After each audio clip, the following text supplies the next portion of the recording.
আসসালামু আলাইকুম হোমিও শিক্ষার্থী ও চিকিৎসক বন্ধুদের জন্য আজকের আমার এই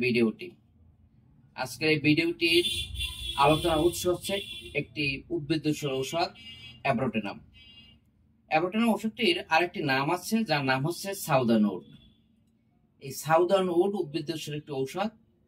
এই ঔষধটি বাংলাদেশ হোমিওপ্যাথিক পরিষদের যে প্রতি শুক্রবার উচ্চতর প্রশিক্ষণ ক্লাস হয়, সেই ক্লাসের 11/7/2000 আলোচনার ম্যাথমেটিক্যাল বিষয়বস্তু ছিল।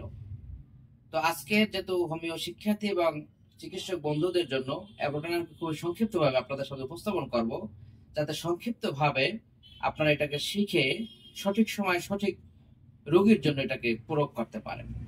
তাহলে সেক্ষেত্রে প্রথমে আসি আমরা কাদের ক্ষেত্রে অ্যাব্রোটেনামটি বিবেচনা করব। আমরা দেখব যারা যে সমস্ত রোগীরা বলবেন যে আমার প্রায় কোষ্ঠবল থাকে এবং মাঝে মধ্যে উদরাময় দেখা দেয়।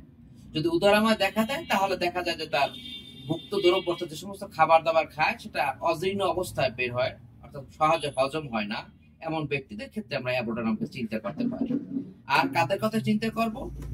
দেখবো যে সমস্ত ব্যক্তির মধ্যে রোগান্তর একটা প্রক্রিয়া আছে, অর্থাৎ মেটাস্টেসিস দেখা যাবে, অর্থাৎ এক রোগ থেকে আর এক রোগ হওয়ার প্রবণতা। অর্থাৎ যখন আমরা দেখব তার মধ্যে কোষ্ঠবদ্ধতা উদরাময়, অথবা তার মধ্যে কোষ্ঠবদ্ধতা আমাশা বা উদরাময় দেখা দেবে, তখন তার মধ্যে বাতরোগ থাকবে না।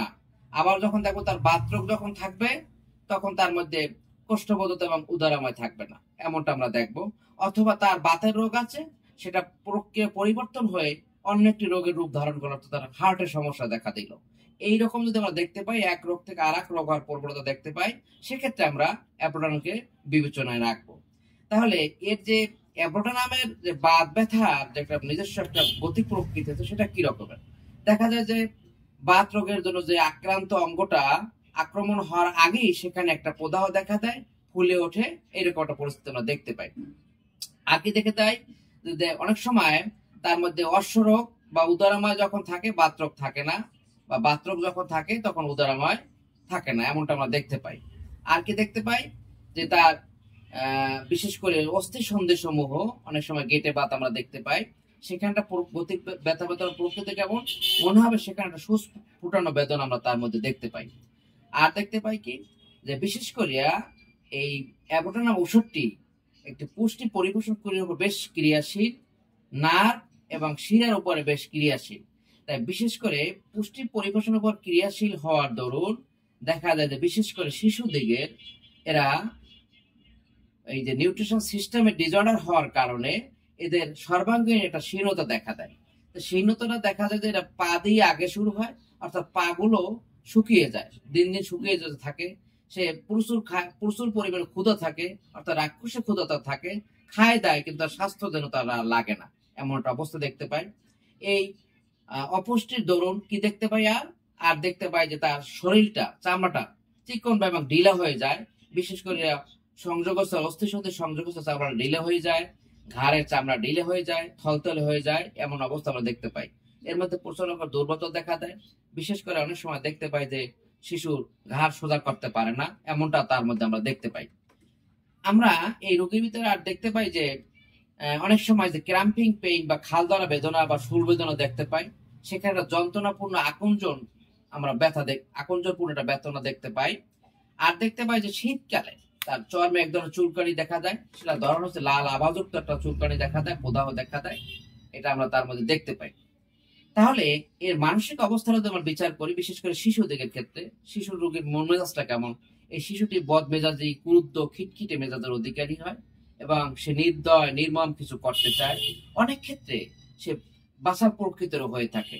আমরা এই অপুষ্টির দরুন দেখতে পাই শিশুদেরকে বৃদ্ধ দিকের মতো দেখে, অর্থাৎ বৃদ্ধ মানুষের মতো এর মুখমণ্ডলটা এমন হয় যে মনে হয় যে একটা বুড়া মানুষ, এমন মনে হয়। এই অবস্থাটা তার মধ্যে আমরা দেখতে পাই। তাহলে এই কথাগুলো যদি অ্যাব্রোটেনামের সব কথাটাকে আমরা আরো চিন্তা করতে পারি, বিশেষ করে প্রত্যেকটা ঔষধকে যদি সঠিকভাবে আমরা মাথায় রাখতে চাই, প্রত্যেকটা ঔষধের হ্রাস বৃদ্ধি অর্থাৎ মডালিটিসটা আমাকে ভালোভাবে চেনা জরুরি। তাহলে আমরা এই অ্যাব্রোটেনামের বৃদ্ধিটা কিসে হয়? দেখা যায় কোষ্ঠবদ্ধতায় তার সকল কিছু বৃদ্ধি হয়, তার ঠান্ডায় বৃদ্ধি হয়, রাতে ঘন কুয়াশায় বৃদ্ধি হয়, ঠান্ডা আর্দ্র আবহাওয়ায় সবকিছু বৃদ্ধি হয়। উপশম কিসে হয়? আমরা দেখতে পাই যে অ্যাব্রোটেনামের রোগীর যদি নড়াচড়ায় তার উপশম দেখা পাই, এবং যদি উদরাময় দেখা দেয় তার মধ্যে আমরা কিছুটা হলেও উপশম দেখতে পাই। আমরা এই ওষুধের সাথে অন্য ওষুধের যদি সম্বন্ধ হিসাব করতে চাই, তাহলে ছোট ছোট ফোড়ার ক্ষেত্রে আমরা দেখতে পাই যে যদি হিপারসাপে পরে অনেক ক্ষেত্রে এটা ব্যবহার থাকে। আবার অনেক সময় দেখা যায় যে পলুরসি রোগে অ্যাকোনাইট এবং ব্রাউনিয়া ব্যবহারের পরেও যদি এটা না সারে, অর্থাৎ শ্বাসকষ্ট ধরুন একটা বক্ষপিঞ্জর শ্বাসবোধ বা কষ্ট দেখতে পাই, সেক্ষেত্রে অ্যাব্রোটেনামের কথা আমরা চিন্তা করতে পারি। তাহলে এই ওষুধের সাথে কিছু কিছু লক্ষণের অন্যান্য সাদৃশ্য আমরা দেখতে পাই। তাহলে বিশেষ করে এই যে পুয়ে পাওয়া শীর্ণতা দেখতে পাই, বিশেষ করে নিচ থেকে উপরের দিকে যে শীর্ণতা দেখতে পাই, সেই শীর্ণতা আরো অন্যান্য ঔষধ আছে, যেমন আয়োডিয়াম, সেনিকুলিয়া, নেট্টামিওর বা টিউবারকুলের মধ্যে শীর্ণতা দেখতে পাই। এই যে ঘাড় সোজা করতে পারে না, এমন লক্ষণটা আমরা এথুজোসাইনোপিয়ার মধ্যে দেখতে পাই। আবার অনেক সময় দেখতে পাই যে শীতকালীন যে লাল আভাযুক্ত একটা চর্মরোগ দেখতে পাই, যেটা আমরা আরো দেখতে পাই অ্যাগারিকাসের মধ্যে দেখতে পাই। এই যে নিম্নাঙ্গ থেকে উপরের দিকে যে শীর্ণতার ভাবটা আসে এবং রোগ লক্ষণ নিচ থেকে উপরের দিকে ওঠে, অন্য আরো একটা অনুরূপ ভাবে আমরা দেখতে পাই লিডাম পলেস্টার মধ্যে। সেক্ষেত্রে যেহেতু আগেই বলেছি অ্যাবোটাম ওষুধটা একটি শীতকাতর ঔষধ, তার উত্তাপে সবকিছুর উপশম হয়, কিন্তু লিডাম পলেস্টার ওষুধটি সবকিছুতে ঠান্ডা উপশম হয়। এতটুকু পার্থক্য মনে রাখবো, এবং অ্যাবোটামকে সঠিকভাবে যদি মনে রাখতে পারি, সঠিক সময় সঠিক রোগীকে আমরা ব্যবহার করতে পারি, তাহলে তার রোগ লক্ষণ যাই হোক না কেন আমরা সেখান থেকে সেই রোগীকে মুক্ত করতে পারবো ইনশাল্লাহ। ধন্যবাদ সবাইকে আমার আলোচনাটি শোনার জন্য। আসসালামু আলাইকুম ওয়া রাহমাতুল্লাহ।